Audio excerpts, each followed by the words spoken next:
Miarata tompoko alakamisy fa 9 volana septambra 2024 ny tetry ny andro avy hatrany no atolotra ho anao a hitantsika taty amin'ny fatra atsimo aty ny fandalovan'ny fipetrahany ity rindrindraona ity a zay nambara tamintsika tamin'iny voalondohan'ny herinandro iny mametraka orana amin'iny atsimo iny izy io sy mifaritra vitsivitsy aty amin'ny fatry ny atany ny mpanjono andranomasina entanina mba tsy de iandrika loatra aloha indrindra amin'iny atsimonosy iny fa misy zany ny fiakarana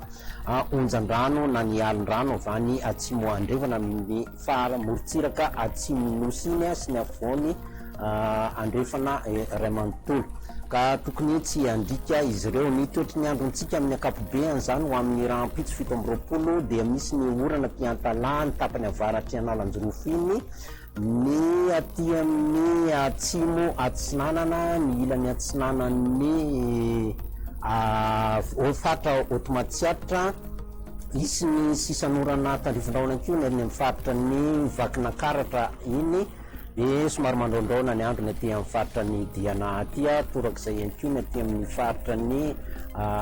analamanga iny mangoro iny a ny faritra betsiboka sy ny bongolava itasy iny amin'ny akapobeny paka tonga hatraty amin'ny atsimonosy moritsiraka atsimonosy aty zany ho an'ny tolakandro indraiky kosa dia misy ny orana zay mety arankotroka aty amin'ny tapany atsimonosy ray manontolo amin'ny akapobeany a de orana tandrifondraona aty amin'ny faritra ny automatsiatra moromaniny a vakina karatra somary mandrondraona ny andro ny aty analamanga mangoro iny misy ny orana tandrifondraona keo aty amin'ny faritra ny losibe ambilibe ambanja iny a ny orana aty amin'ny atsinanana moa de mbola mitoetra ihany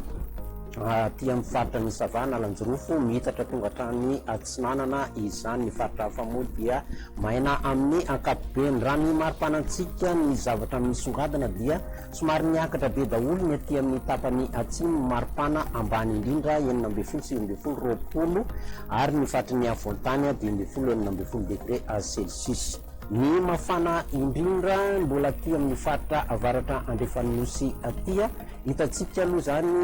ny any amin'ny faritra atsinana nosy iny manodidina ny 10 hatramin'ny 20 degré celsius ary mofitsiraka andrefana 7 degré celsius toetrandro amin'ireo tanandribe velan'ny Madagasikara manorana ny any Nairobi any orana tandrifondraona ny any Johannesburg any maina ny andro ny any Paris ary ho mahakasika ireo nosy manodidina antsika dia saiky manorana ny any Mayotte, Maurice ary Seychelles de maina ny andro ifandimbiondro ao anasy masoandro ny any Comore sy La Réunion dia atretindray fotoana ny arako taminao tompo klasy tompo vavy mametraka ny veloma mandrapitafa indray. Hello.